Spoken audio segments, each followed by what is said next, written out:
São temas que podem encontrar em agência.eclesia.pt.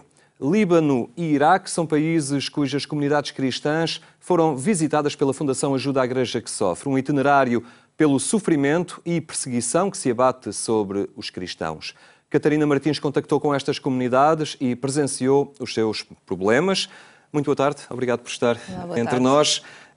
Acaba de chegar o que é que traz, o que é que retém, agora que pôde presenciar localmente o que se passa com estas comunidades cristãs, realmente confirma o drama e este calvário que elas enfrentam diariamente. Sim, a via sacra, como eles nos falavam tantas vezes, a via sacra que tem sido a sua vida ao longo dos últimos tempos.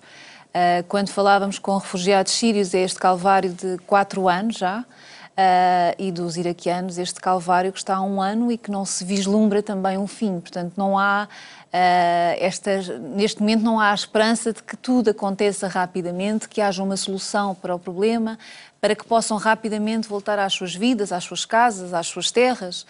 Portanto, de facto, é um drama, muito sofrimento, de facto. A forma como as pessoas foram arrancadas, como foram tiradas das suas casas, como vieram sem nada, como perderam tudo. Alguns perderam familiares, outros perderam bens materiais que não são tão importantes neste momento, mas de facto são pessoas que vivem numa situação muito, muito dramática. Alguns campos com situações, com a forma de viver ainda muito pouco digna.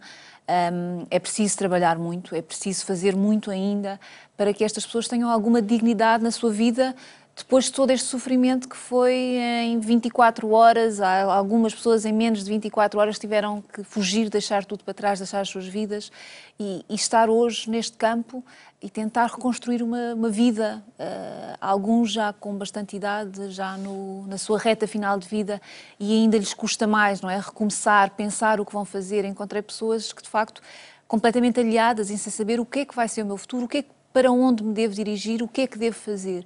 Porque tudo foi tirado, tudo foi arrancado de uma forma extremamente violenta e por um motivo que não se compreende hoje, como é que nós não podemos exercer livremente a nossa fé, independentemente de qual seja ela.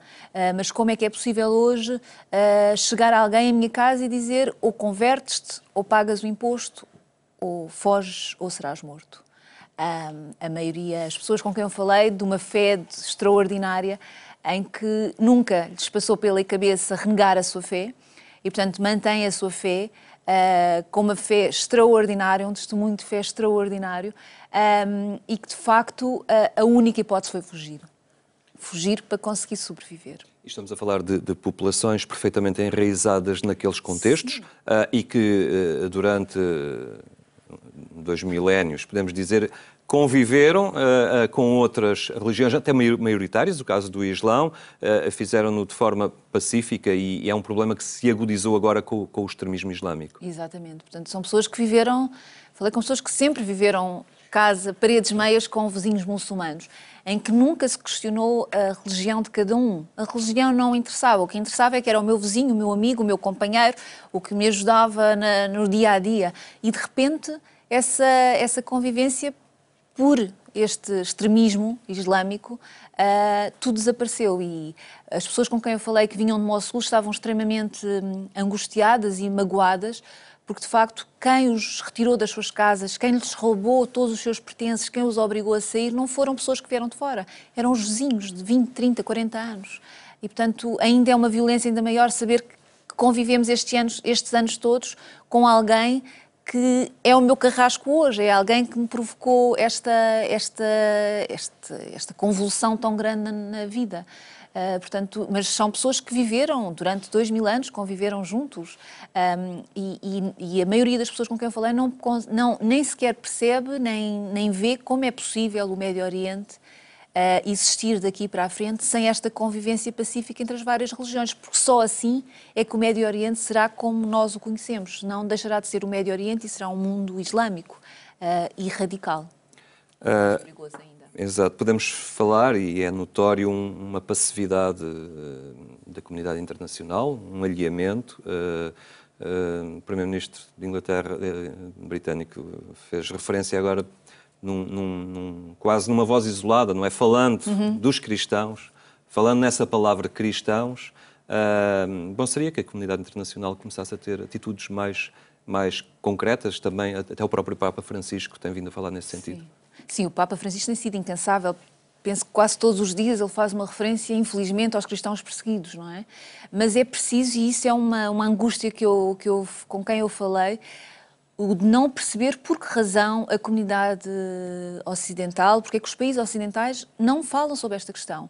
Porque o que está em curso, de facto, é um genocídio, é uma expulsão de todas as comunidades diferentes dos muçulmanos sunitas, porque as comunidades xiitas também estão a sofrer bastante com estes radicais islâmicos. Portanto, há aqui uma limpeza étnica da comunidade cristã e de outras minorias, e o mundo ocidental assiste e não há uma palavra, não há um apoio. E é preciso fazer alguma coisa, porque, como algumas pessoas com quem eu falei diziam da Igreja, bispos diziam, se o cristianismo desaparecer do Médio Oriente, se as vossas raízes desaparecerem, se as nossas raízes desaparecerem daqui, a Europa irá sofrer as suas consequências. E nós temos assistido a alguns episódios pontuais.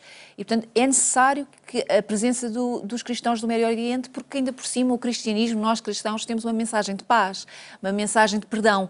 E isso é fundamental para que estes povos continuem a existir e para que esta mistura, esta convivência pacífica que tem existido. É um quadro de valores muito específico e que contribui para serenar, não é?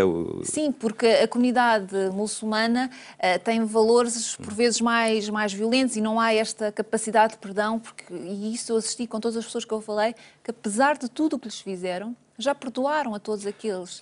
E isto é muito importante, esta mensagem, estes valores que vão passando de família, o valor do perdão, da paz, do ajudar o próximo, é fundamental a presença de cristã. E, portanto, é preciso que a comunidade internacional, de facto, comece a falar, que haja contra estas situações. É preciso também que se deixe de fazer o comércio de armas, de envio de armas para estes países. É preciso que haja também o evitar que os jovens europeus estejam junto deste Estado Islâmico. Portanto, há uma série de atitudes que a Europa e os Estados Unidos têm que tomar e têm que ser rapidamente, porque infelizmente o mundo está a entrar numa fase extremamente difícil. Entretanto, e para concluirmos a nossa conversa, há uma campanha que decorreu durante a Quaresma. Diversas dioceses do nosso país se associaram à Fundação Ajuda à Igreja que Sofre nesta renúncia quaresmal de apoio direto a estas comunidades e para elas é muito importante. Estiveram lá fisicamente próximos e é muito, muito importante para estas pessoas sentirem a proximidade de alguém do mundo ocidental. Foi o testemunho mais bonito. Os testemunhos foi, de facto, junto dos campos, junto das pessoas, dos deslocados no Iraque, de pessoas que agradeciam o facto de nós estarmos, a nossa presença. Só a nossa presença para eles significava e diziam-nos: a vossa presença para nós é tudo e dá-nos esperança e sabemos que há alguém que se lembra de nós. Há alguém que está junto connosco e que nós temos esta capacidade de nos entreajudar como cristãos. E, portanto, isso foi extraordinário perceber isso, mais do que a nossa ajuda, mais do que tudo o que possamos levar, a nossa presença. E, de facto, isso foi fantástico e as pessoas necessitam muito de saber que há alguém, porque saber esta ignorância, este vazio de comunicação que há do Ocidente por parte dos nossos governantes, magoa e deixa sem saber muito bem o porquê, não se entende o porquê deste silêncio. De facto, o facto de nós termos ido e nós termos estado e nós levarmos o nosso apoio foi fundamental e deu-lhes, de facto, coragem, como eles disseram, dá-nos coragem para continuarmos aqui mais e continuarmos presentes no Médio Oriente. Muito bem, Catarina Martins, muito obrigado por ter estado hoje aqui connosco no programa Eclésia e partilhar este sofrimento de tantos cristãos que enfrentam neste momento a situação dramática dos cristãos no Médio Oriente, crime inaceitável, segundo as palavras do Papa Francisco, e um drama que a Fundação Ajuda à Igreja que Sofre está a acompanhar, prestando auxílio concreto.